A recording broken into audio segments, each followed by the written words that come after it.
사도행전 이제 오늘 5장의 말씀인데요. 아나니아와 삽비라의 이야기입니다.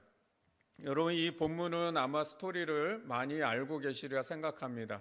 요즘으로 말하면 헌금을 드렸는데 전부를 드린 게 아니라 일부를 숨겨놓고 드렸다는 겁니다. 그 속인 것 때문에 남편과 아내가 한날에 한 자리에서 즉사를 하는 매우 무서운 이야기가 기록되어 있죠. 그래서 이 본문은 성도들에게는 굉장히 두렵고 떨리는 말씀으로 늘 오해가 되었고, 또 이 본문으로 설교를 할 때에 서운한 것은 갚아라, 또 하나님께 헌금 드릴 때에 속이면 안 된다, 이런 어떤 신앙생활에 대한 윤리적 교훈만을 전달하고 끝나는 경우가 많았기 때문에 이 본문 말씀에 대한 오해가 많이 있었던 본문이라고 생각됩니다. 그래서 오늘 설교 제목처럼 어찌 이런 일이, 저도 이 본문을 보면서 생각되는 첫 생각입니다. 어찌 이런 일이, 왜 도대체 이런 일이 일어날까? 여러분, 이 일이 정말 이렇게 죽을 정도로 그렇게 잘못한 걸까요? 오히려 일부를 드렸지만 사실 땅을 판 값을 드렸다면, 일부를 드렸다고 하더라도 그 값은 굉장히 큰 금액이었을 겁니다. 그렇게 해야 된다라고 법으로 규정된 것도 아니었고요, 또 어떤 의무감에 드려야 되는 것도 아니었습니다. 그런데 왜 그랬을까?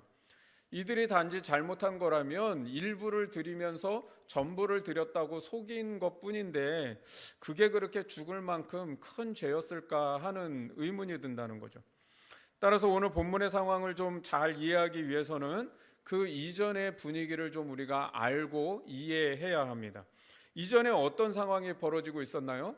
성령 강림 사건을 통해서 이제 교회 공동체가 처음으로 태어나게 되었죠. 그리고 베드로 사도가 복음을 선포하자 3,000명의 회심자들이 나타나게 되었습니다. 그래서 우리가 잘 아는 대로 2장 마지막에 그 회심한 사람들로 인해서 태어난 이 초대교회의 모습이 어떠했는지를 설명하고 있는데, 그들이 재산과 소유를 팔아 모든 사람들과 물건을 서로 통용하고 서로 교제하고 떡을 떼며 하나님을 찬송하고 온 백성에게 칭송을 받았다라고 말씀합니다. 3장에 가니까 우리 지난주 나눈 말씀인데요, 나면서부터 못 걷게 된 사람이 걷게 됨으로 인해서 하나님의 나라가 이제 우리의 삶의 자리 가운데 실현되고 있다는 것을 증거하고 있었습니다. 우리가 4장 말씀은 조금 스킵하고 건너갔는데요, 이 기적 사건 이후에 베드로가 설교를 하게 됩니다. 그 복음 선포로 인해서 이번에는요 5,000명이 넘는, 그것도 남자만 5,000명이나 되는 그런 많은 사람들이 또 회심하고 돌아옵니다. 이제 복음이요 예루살렘과 온 유대 가운데 편만하게 퍼져 있다는 것을 말씀하고 있죠. 그리고 그 초대교회의 모습을 다시 한번 설명하는데, 이 4장 32절에서 37절까지 4장의 마지막 부분에 그 초대교회의 모습을 다시 한번 보여줍니다. 말씀 보세요. 믿는 무리가 한 마음과 한 뜻이 되어 모든 물건을 서로 통용하고, 또 이렇게 서로 물건을 통용하죠. 자기 재물을 조금이라도 자기 것이라 하는 이가 하나도 없더라. 사도들이 큰 권능으로 주 예수의 부활을 증언하니 복음을 선포했습니다. 무리가 큰 은혜를 받아 그 중에 가난한 사람이 없으니, 이는 밭과 집 있는 자는 팔아 그 판 것의 값을 가져다가 사도들의 발 앞에 두매 그들이 각 사람의 필요를 따라 나누어 줌이라. 그 예로 이제 36절부터 보여주는데, 구브로에서 난 레이족 사람이 있으니 이름은 요셉이라. 사도들이 일컬어 바나바라, 번역하면 위로의 아들이라 하니, 그가 밭이 있음에 팔아 그 값을 가지고 사도들의 발 앞에 두니라. 앞에 초대교회의 모습을 이제 예로 들어주는데, 바나바가 그렇게 실제 했다고 하는 것을 말씀하고 있죠. 이게 바로 성령 강림 사건 이후에 초대교회에 나타난 모습들이라는 거예요. 아나니아와 삽비라의 이야기는 바로 이런 분위기 속에서 우리가 이해를 해야 한다는 겁니다. 교회 안에 하나님 나라의 삶의 모습이 지금 아름답게 정착해 가고 있다라고 하는 걸 말씀하고 있죠. 그리고 서로 사랑하며 나누고 베풀고 섬기며 살아가는 사람들이 교회 안에 칭찬과 존경을 받고 있었다는 거예요. 조금도 자기의 것을 자기의 것이라고 주장하지 않고 모든 것을 기쁨으로 헌신하고 자원하는 마음으로 섬겼다는 겁니다. 여러분, 이런 분위기 속에서요, 이 지금 5장과 이제 연결을 해서 읽어야 하는 것이죠. 아나니아와 삽비라도 교회와 성도를 위해서 가난한 사람과 세상을 섬기는 일을 위해 자기도 뭔가 해야 되겠다라는 생각을 갖게 되었다는 것이죠. 그래서 자기의 소유를 팔아 땅값을 지금 바치고 있다는 겁니다. 그런데 성경에 보니까 그 마음에 사탄이 가득하여, 개정개혁 성경에는 사탄이 마음에 가득했다라고 표현하는데, 새 번역에서는 이제 사탄에 홀려서, 즉 유혹을 당해서라고 이렇게 번역을 하고 있고요. 공동 번역에는 사탄에게 마음을 빼앗겨라고 이렇게 번역을 하고 있습니다. 사탄이 그 마음에 가득하고 유혹을 당하고 마음을 빼앗겨서 성령을 속이고 땅값을 숨겼다는 겁니다. 4절에 베드로 사도가 말합니다. 아나니아야, 땅이 그대로 있을 때에는 내 땅이 아니며 판 후에도 내 마음대로 할 수 없더냐? 이걸 풀어서 좀 말씀드리면, 땅은 팔기 전에도 당신 것이었고 판 후에도 당신 마음대로 할 수 있었다는 겁니다. 즉 하나님께서 너 이거 다 바쳐라 강요한 적이 없다는 거예요. 일부를 드렸다고 책망하시는 분도 아니시라는 겁니다. 전부를 드리든 일부를 드리든 당신 마음대로 할 수 있지 않았소 라는 말이죠. 그냥 애초부터 우리의 소유의 일부를 드립니다 라고 그렇게 했으면 아무 문제가 없는데 왜 성령을 속이고 공동체를 속였느냐라고 책망하고 있는 것이죠. 자발적 헌신으로 기쁨으로 하라고 했는데 왜 거짓으로 전부를 드린 것처럼 하고 있느냐라고 책망하는 겁니다. 베드로 사도의 이 말씀이 맞기는 맞죠. 그런데 그렇다고 하더라도 그 거짓말 하나 때문에 이렇게 죽는다는 것이 너무 과한 것 아닐까요? 따지고 보면 세상 이것보다 더한 거짓말하고 살아가는 사람들이 얼마나 많이 있습니까? 여러분, 사실은 이런 거짓말에 대해서는 우리도 자유롭지 않은 사람들 아니겠습니까? 하나님을 속인 사람이라고 말한다면 세상에 그런 사람들이 한두 명이겠습니까? 우리가 다 하나님 앞에 정직하냐라고 묻는다면 사실은 우리도 두렵고 떨리는 마음이죠. 그러면 우리도 하나님 앞에 이러한 저주와 죽음을 당해야 되는 거 아닌가요? 그러면 우리가 이 본문을 어떻게 이해하고 받아들여야 할까요? 그래서 오늘 이 본문의 앞의 상황을 다시 이해하면서 5장의 메시지를 찾아야 한다는 겁니다. 먼저 4장과 같은 이 초대교회의 모습이 어떻게 가능할 수 있었을까? 과연 무엇이 이러한 삶의 모습을 갖도록 가능하게 했나? 그 힘이 무엇인가? 여러분, 사람들이 왜 이렇게까지 했을까요? 사도들이 그렇게 하라고 시킨 것도 아닙니다. 하나님이 이렇게 안 하면 벌 주겠다고 말한 것도 아닙니다. 교회에서 규칙을 정해갖고 의무도 아닙니다. 왜 자발적으로 이 성도들이 이러한 나눔과 섬김의 삶을 살아가고 있느냐는 것이죠. 이것은 초대교회 성도들이 부활의 주님을 체험한 것으로 인해서 비롯되었다는 거예요. 4장 33절 말씀을 보시면요, 부활을 증언했더니 큰 은혜를 받았다 그랬어요. 예수님의 부활 사건으로 인해서 이들이 비로소 십자가의 의미를 진정으로 깨닫게 됐다는 거죠. 부활이 있기 전에는요, 십자가는 실패요, 저주요, 절망이요, 모든 것이 다 끝난 겁니다. 그런데 부활을 경험하고 남으로 인해서 십자가가 승리라는 걸 알았고 십자가에 담겨있는 진정한 사랑을 깨닫게 되었다는 것이죠. 즉 예수님의 십자가 부활 사건, 그리고 이어지는 성령 강림의 사건으로 인해서 이들이 복음을 경험하고 나니까 그 복음이 이 사람들의 삶을 완전히 새롭게 변화시켰다는 겁니다. 그 중에서 이들의 변화 중 가장 큰 변화는 무엇일까요? 율법적인 신앙생활에서 해방되었다는 것이 가장 큰 변화라는 거예요. 여러분, 신앙생활이 율법에 얽매여서 의무감의 신앙생활을 하고 억지로 믿는 겁니다. 하나님을 사랑하고 하나님을 섬기는 것이 신앙의 목적이 아니라 율법 조항을 잘 지켜서 내가 저주받지 않고 내가 복받고 형통하게 하는 것이 그게 목적이 되어버린 것이죠. 그런데 이제 그런 율법적 신앙생활에서 이 초대교회 성도들이 해방이 되었다는 거예요. 이제는 큰 은혜를 받아서 자원하는 심령으로 신앙생활을 하게 되었다는 것이죠. 이전에는 자기 자신을 하나님처럼 세우고 자기의 의의를 쌓으려는 그런 습성을 가지고 신앙생활을 했다는 거예요. 율법 조항을 하나를 더 잘 지켰느냐 지키지 못했느냐 그것 가지고 허덕이는 신앙생활을 했다는 거예요. 하나님을 섬기면서도 돈을 함께 섬겼습니다. 또 더 많은 소유와 재산을 얻으려고 정욕 가운데 사로잡혀 신앙생활을 하게 되었다는 것이죠. 성공과 명예와 안정된 생활, 내 삶이 승승장구 그렇게 좋은 일만 있기를 바랬다는 것이죠. 고난은 저주였습니다. 내게 있어서는 안 되는 것으로 생각되었죠.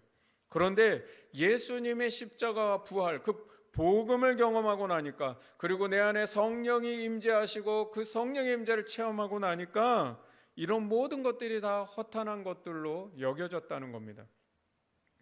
이제는 사망의 음침한 골짜기를 걸어가도 해를 두려워하지 않습니다. 왜요? 주님이 나와 함께 하신다고 하는 믿음과 확신이 생겼기 때문입니다. 하나님이 나를 지켜주시고 인도해 주신다는 분명한 믿음이 생긴 거예요. 나를 먹이시고 입히시는 하나님, 내 모든 필요를 채워주시는 하나님, 그 하나님에 대한 확실한 믿음과 그런 신뢰가 생겼다는 것이죠. 많은 돈과 많은 소유, 좋은 직장에 다녀서 안정감을 누리는 게 아니라 성령이 나와 함께 하신다는 그 사실 때문에 내가 평안을 누리며 살게 되었다는 것이죠. 돈에 대한 가치와 생각도 바뀌었습니다. 가난한 이웃에 대한 관심도 생기게 되었습니다. 그렇게 하나님의 나라가 그들 가운데 임하고 있다는 것이죠. 이제는 하나님의 나라가 죽어서 가는 나라가 아니라 지금 바로 여기에 내 삶의 자리와 일터 속에 임하고 있는 하나님의 나라를 초대교회 성도들이 경험하고 있었기 때문에 그러한 삶이 가능했다는 거예요. 이렇게 살지 않으면 저주받을 것 같고, 이렇게 살지 않으면 하나님이 축복해 주실지 않을 것 같은 그 율법적 신앙에 대해서 해방되었다는 거예요. 이제는 복음의 힘, 또 은혜와 사랑이 흘러가는 그런 하나님 나라의 능력을 경험하며 살게 되었다는 것이죠. 여러분, 우리가 선진국을 부러워하는 것이 무엇입니까? 안정된 생활과 복지제도 아닙니까? 그런데 선진국이 그렇게 할 수 있는 것이 무엇입니까? 바로 납세의 의무 때문에 그렇습니다. 어떤 나라들을 보면은요, 선진국 거의 대부분의 선진국은 50%의 납세를 하도록 이렇게 되어 있고요. 심지어는 어떤 나라는 60%까지 그런 납세의 의무를 지게 합니다.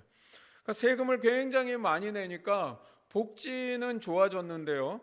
그 납세의 의무를 지고 가는 사람들은 정부와 제도에 사실은 불만이 많기도 하죠. 그러니까 무엇을 말합니까? 진정한 복지사회는 또 평등과 정의가 실현되는 나라는 이러한 제도와 시스템으로 되는 것이 아니라는 것이죠. 성실한 납세 의무와 복지제도의 개선으로 세상이 변화되는 것이 아니라는 거예요. 성령의 임재를 경험하고 예수 그리스도의 십자가 부활을 나의 사건으로 경험하는, 복음을 체험하고 복음을 경험한 그 삶, 그 속에서 하나님의 은혜와 사랑에 감동이 되어서 자발적인 헌신과 섬김이 생겨야 한다는 겁니다. 중요한 것은요, 지금 초대교회에 펼쳐지고 있는 이런 현장은 아브라함으로부터 시작된 그 구속사역의 역사 속에서 한 번도 없었다는 거예요. 여러분, 이스라엘 역사 속에 이런 때가 없었어요. 이것은 예수님 공생의 기간에도 일어나지 않았습니다. 오히려 예수님의 부활 승천 이후에 성령 강림 사건이 일어나고 난 후에야 이러한 일들이 일어나고 있다는 거죠. 요한복음 8장 32절 말씀에 진리를 알지니 진리가 너희를 자유케 한다고 말씀하죠. 바로 이 진리가 자유케 하는 삶이 오늘 이 초대교회의 삶의 모습 그대로를 보여주고 있는 것이죠. 율법에 얽매여서 억지로 하고 마지못해서 하는 신앙생활이 아니라 진리의 영이신 성령이 임하고 나니까 자발적인 헌신이 일어나고 기쁨으로 하게 되고 내 안에 자원하는 심령이 생겨서 희생하고 섬기며 하나님의 말씀을 따라 살게 되었다는 겁니다. 여러분, 아무리 좋은 율법, 아무리 좋은 교훈이 있어도요, 그것이 사람을 진정으로 뼛속까지 변화시키지는 못한다는 겁니다. 율법이 어떤 행동 하나를 바꿀 수 있을지는 몰라도 사람의 근본과 존재의 변화를 일으키지는 못한다는 것이죠. 그러나 성령이 임하시면 그들이 단순히 어떤 행동 하나를 바꾸는 정도가 아니라 존재 자체가 완전히 바뀌고요, 인격이 바뀌고 뼛속까지 새로운 사람으로 거듭나는 체험을 하게 된다는 것이죠. 여러분, 이런 분위기 속에서 지금 아나니아와 삽비라의 이야기는 찬물을 끼얹는 행동이었다는 거예요. 이들의 행동은 판을 뒤엎는 행동이었다는 겁니다. 그러면 왜 이들의 거짓말이 그토록 심각한 죄가 되었을까요? 오늘 이 본문의 말씀을 통해서 보면 이 사람들은 애초부터 땅을 팔아서 바치고 싶은 마음이 없었던 사람입니다.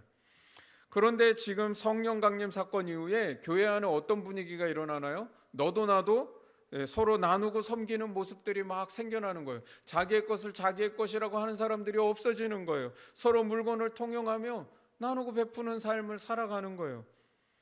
여러분, 내가 그런 공동체에 소속된 이상 나도 뭔가 그것을 하지 않으면 안 되겠다라고 하는 부담감이 생겼다는 것이죠. 앞에서요, 바나바가 소유의 전부를 바치면서 교회와 또 사도들에게 칭찬과 인정을 받는 일들이 있었습니다. 아마도 그것이 이 아나니아와 삽비라의 마음에는 굉장한 시기와 질투로 작용되었던 것 같습니다. 또 아나니아와 삽비라가 교회 안에요, 만약 어떤 직분을 가진 사람이라든지 아니면 그가 사회적으로 명성이 높은 사람, 또 높은 지위를 가진 사람이었다고 한다면 이들은 자신의 그런 입지를 세우고 또 명성과 인정을 유지하기 위해서라도 이게 뭔가라도 좀 하지 않으면 안 되는 그런 분위기, 그런 부담감을 갖게 되었다는 것이죠. 여러분, 이런 것을 하지 않으면 공동체 안에서 아나니아 삽비라가 이거 내가 설 자리가 없어지는 거 아니야? 자기의 설 자리를 걱정하게 된다는 거죠. 명성과 인정을 못 받을 것 같고 소위 말해서 영향력을 갖지 못할 것 같다는 것이죠. 그런 속에서 땅값 일부를 내놓으며 전부를 내놓은 것처럼 속여드리게 된다면 자기는 그것을 통해서 인정받을 거 다 인정받고 실속을 차릴 수 있는 거죠. 두 마리 토끼를 다 잡는 거예요. 명성과 인정도 받고 또 돈을 남겨두었기 때문에 물질도 챙길 수 있는 것이죠. 그 돈으로 안정감도 누릴 수 있는 거예요. 따라서 아나니아와 삽비라의 죽음의 가장 큰 이유가 무엇이냐? 그것은 순수한 동기가 없었다는 겁니다. 순수한 동기. 여러분, 하나님은 만냐 정냐 이게 중요한 분이 아니라 그랬잖아요. 성경은 계속 그렇게 말씀하고 있는데 많은 성도들이 이 만냐 정냐 또 이것을 내가 했냐 안 했냐 여기에 대해서 얼마나 많은 관심을 갖고 살아가는지 모릅니다. 여러분, 하나님은 무엇을 보신다고 말씀합니까? 중심의 진실함을 보시는 하나님이세요. 여러분, 하나님께 중요한 거는 진심이라는 거예요. 진심. 제일 중요한 진심이 빠졌기 때문에 이것이 가장 핵심적인 이유가 되는 것이죠. 동기가 순수하지 않았다는 겁니다. 자원하는 심령이 아니라 의무감 속에 행해졌다는 것이죠. 하나님의 영광을 위해서가 아니라 자기 인정을 받기 위해서 했다는 것이죠.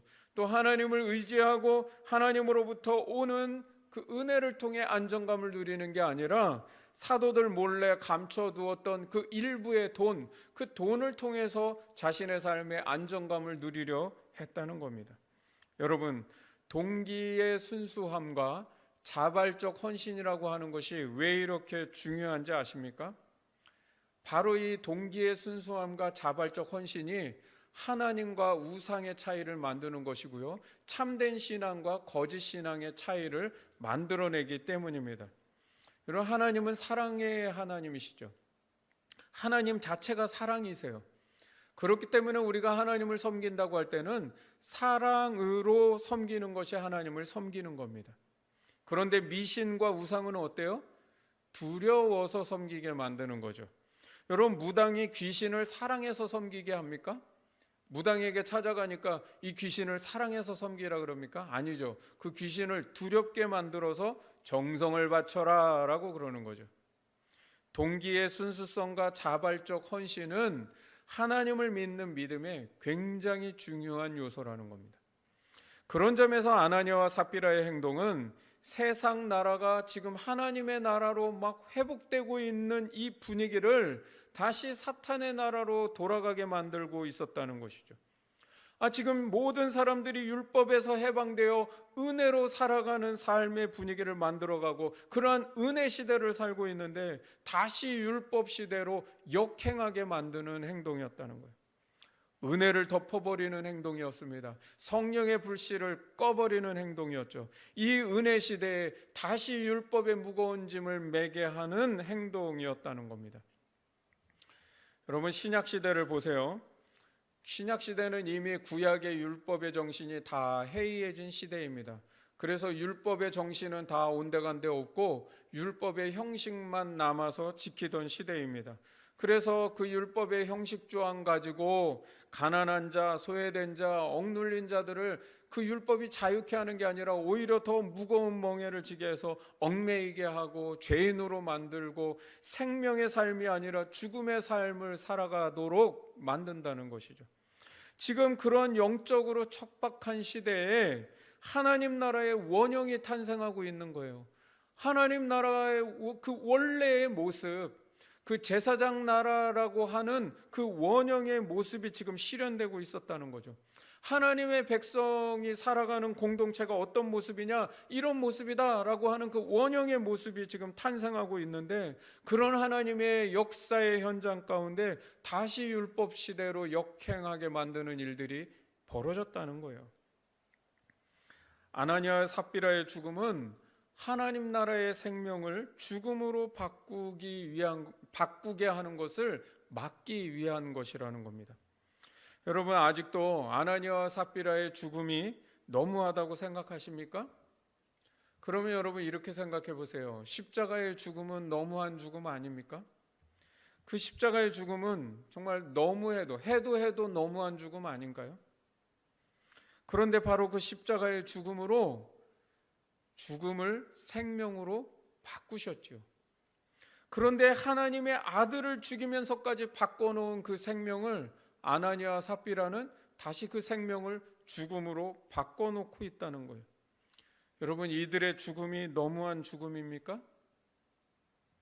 하나님은 지금 복음으로 시작된 교회에, 즉 복음으로 하나님 나라를 이뤄가고 있는 이 교회에 율법주의의 출현을 강하게 경계하고 계시다는 거예요. 그런데 결론적으로는 어떻게 되었을까요? 우리가 보기에 이것이 굉장히 작아 보이는 것처럼 생각돼서 이런 일로 죽이기까지 해야 되나라고 그렇게 생각할지 모르겠지만, 초대교회로부터 지금 오늘날 우리가 사는 이 시대까지 2000년의 세월이 지난 지금까지도 하나님의 은혜와 복음을 가장 방해하고 있는 것이 무엇입니까? 바로 율법주의라는 거예요. 여러분, 율법주의가 왜 이렇게 심각할까요? 율법주의는요, 겉으로 보기에는 철저한 신앙과 굉장한 헌신을 하는 것처럼 보이게 됩니다. 그래서 누가 잘못되었다라고 말도 못해요.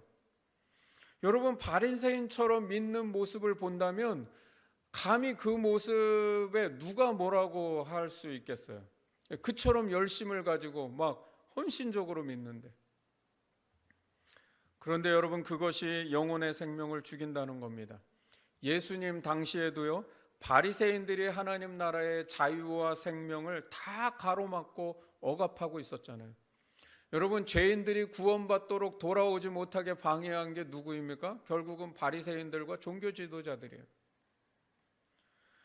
여러분, 사도 바울이 목숨 걸고 계속해서 싸워나갔던 게 무엇입니까? 제일 큰 하나를 말하라면 바로 율법주의였어요. 율법주의. 오늘날에도 율법주의 신앙 때문에 하나님의 은혜의 삶을 살지 못하고 자발적이고 기쁨이 넘치는 신앙생활을 하지 못하는 사람들이 얼마나 많이 있습니까? 신앙생활을 하면서도 무거운 멍에를 지고 이거 내가 막 하기 싫은 거 막 억지로 하면서, 여러분 신앙생활이, 그래서 교회를 와도 신앙생활 하는 게 하나도 행복해 보이지가 않고 성도들이 막 다 찌들어 있는 그런 신앙생활들을 보게 돼요. 교회가 하나님을 사랑하는 삶을 살아가게 하는 게 아니라 신앙행위 하나를 잘했냐 못했냐 그거 감독하는 것 같아요.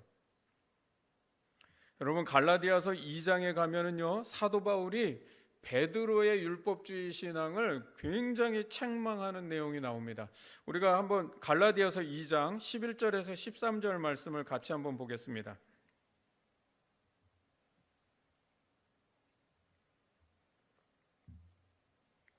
자, 2장 11절에서 13절 제가 봉독해 드릴게요. 게바가 안디옥에 이르렀을 때, 여기 게바는 베드로죠. 베드로가 안디옥에 이르렀을 때 책망받을 일이 있기로 내가 그를 대면하여 책망하였노라. 야고보에게서 온 어떤 이들이, 즉 다른 이제 유대인들을 얘기하는 거예요.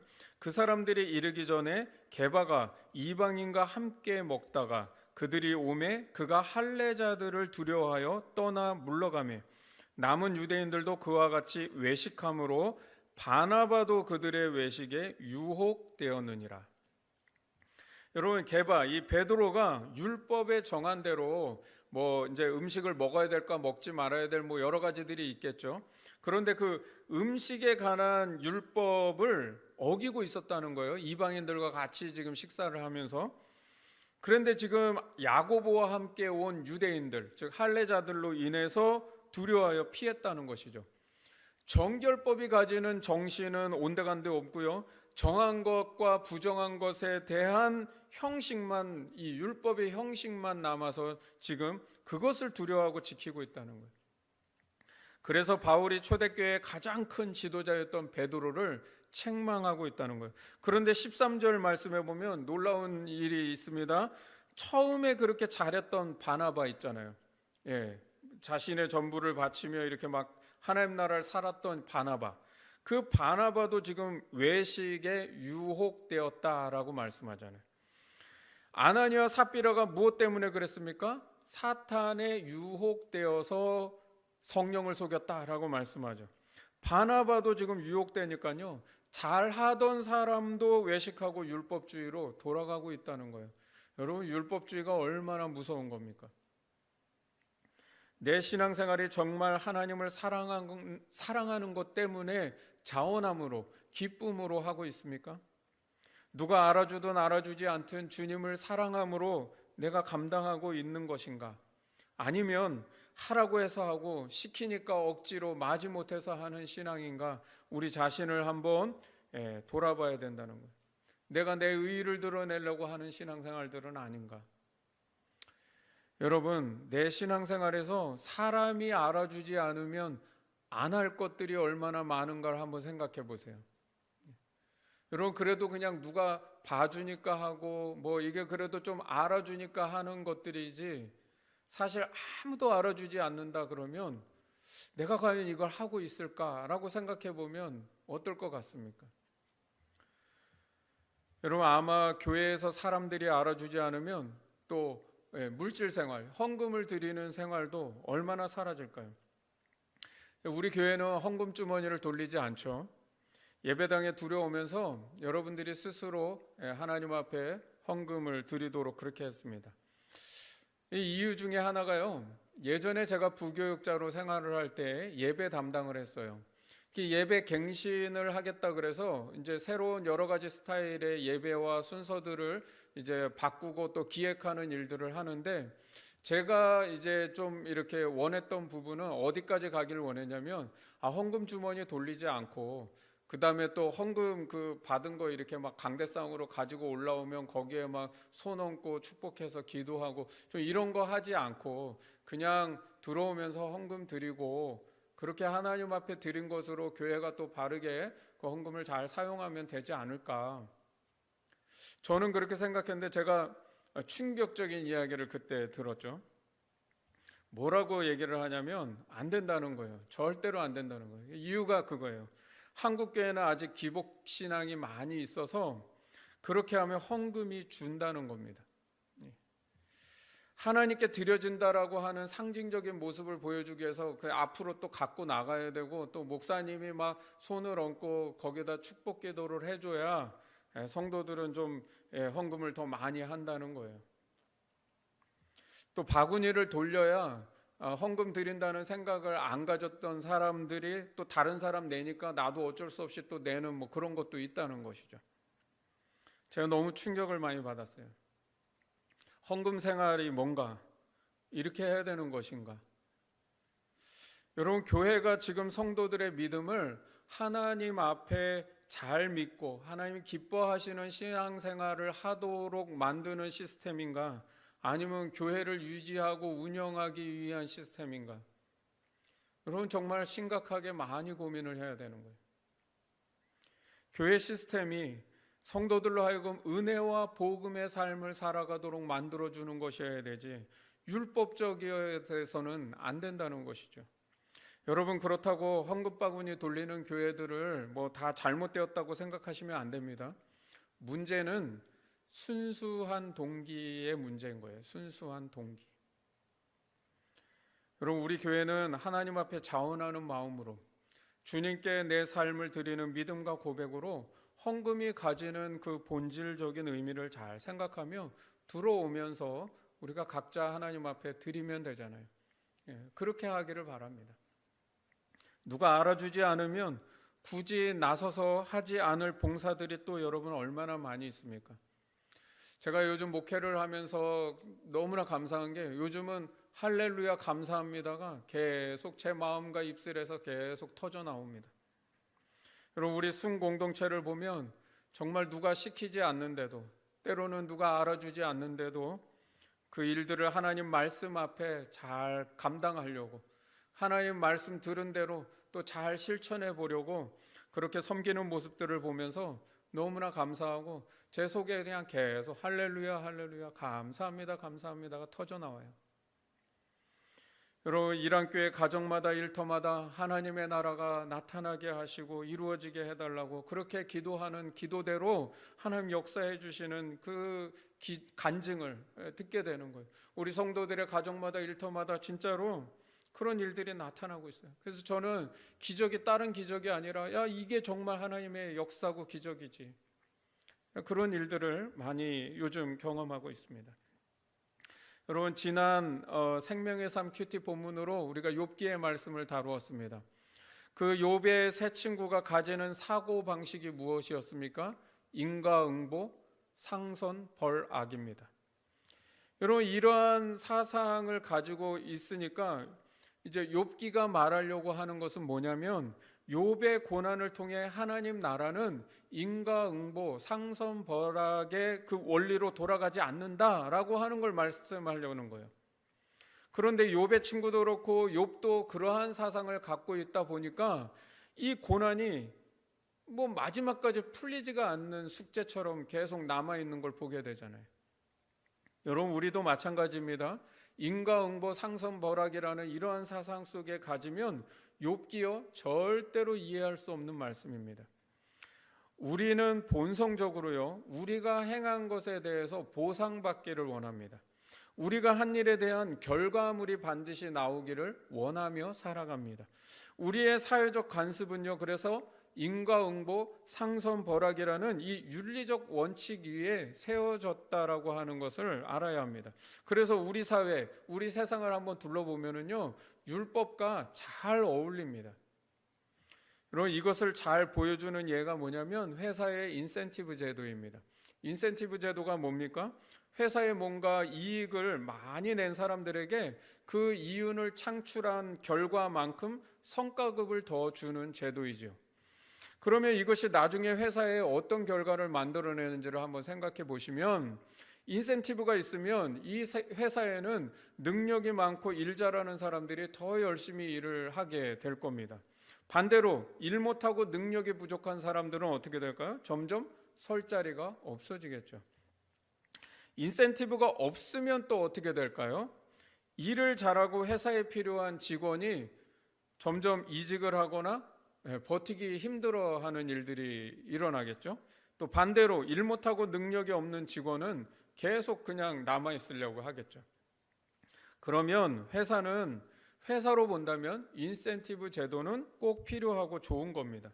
그러니까 이것이 세상의 보편적인 원리라는 겁니다. 그래서 이런 제도가 우리의 본성과 아주 잘 맞는다는 것이죠. 그런데 중요한 것은 이런 세상의 원리가 하나님을 믿는 신앙생활에도 이게 적용이 된다는 게 문제가 있는 것이죠.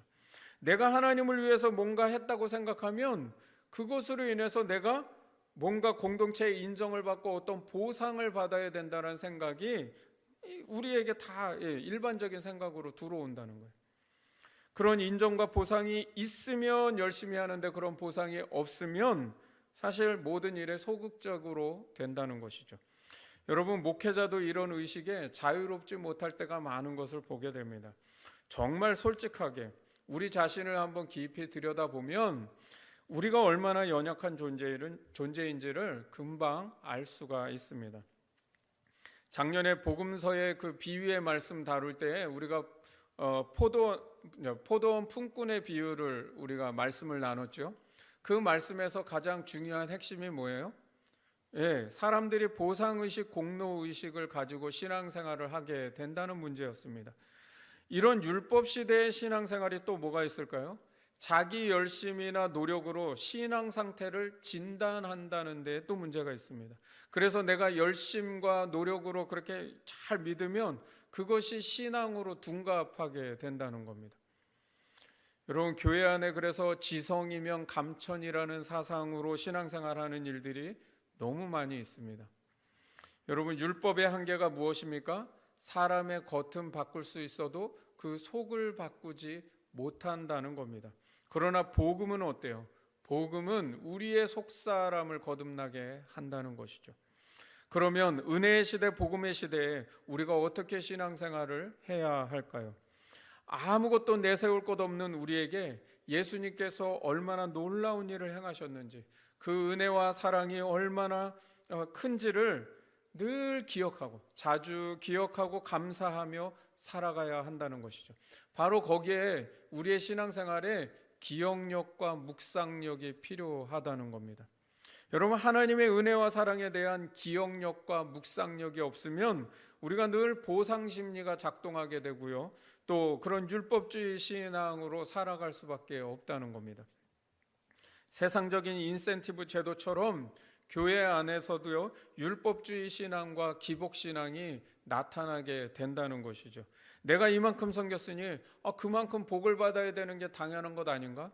그렇게 내가 복을 받지 못하면 서운한 감정이 들고 이게 하나님 믿는 거에 대해서 신이 나지 않는 거예요. 하나님의 은혜에 감사하는 마음과 하나님을 사랑하는 마음이 우리의 신앙생활의 원동력이 될 수 있기를 주님의 이름으로 축원합니다. 여러분, 하나님을 사랑하는 게 신앙생활이에요. 그리고 그분의 은혜와 사랑을 우리의 이웃과 함께 나누며 이웃을 섬기고 사랑하는 것이 신앙생활입니다. 이 동기의 순수성을 잃지 않고 신앙생활하는 것이요, 하나님이 기뻐하시는 믿음입니다. 여러분, 그동안 이랑교회가 계속 추구해온 신앙이 어떤 신앙생활인지를 한번 잘 되새겨 보십시오. 제가 우리 성도들에게 계속 말씀을 나누면서 무엇을 강조하고 있는지를 여러분 한번 잘 생각해 보시기 바랍니다. 동기의 순수성, 그리고 자발적인 헌신, 신앙생활에 결코 작은 것이 아닙니다. 여러분, 하나님은 자원하는 심령을 기뻐하신다 그랬잖아요. 제가 그래도 좀 오랜 시간 목회를 해오면서 느꼈던 것은요, 여러분, 우리가 자원하는 심령으로 할 때에 하나님이 기뻐하시는 열매가 맺히더라고요. 여러분, 내가 원하는 열매 그런 거 말고 정말 하나님이 진정으로 원하시고 뜻하시고 기뻐하신 열매는요, 자원함으로 드리는 헌신, 기쁨으로 드리는 섬김, 거기서 나타나더라고요. 여러분, 우리 모두가 그러한 순수한 동기, 자발적인 헌신을 드려서 하나님 나라의 열매를 충만하게 맺어갈 수 있기를 주님의 이름으로 축원합니다.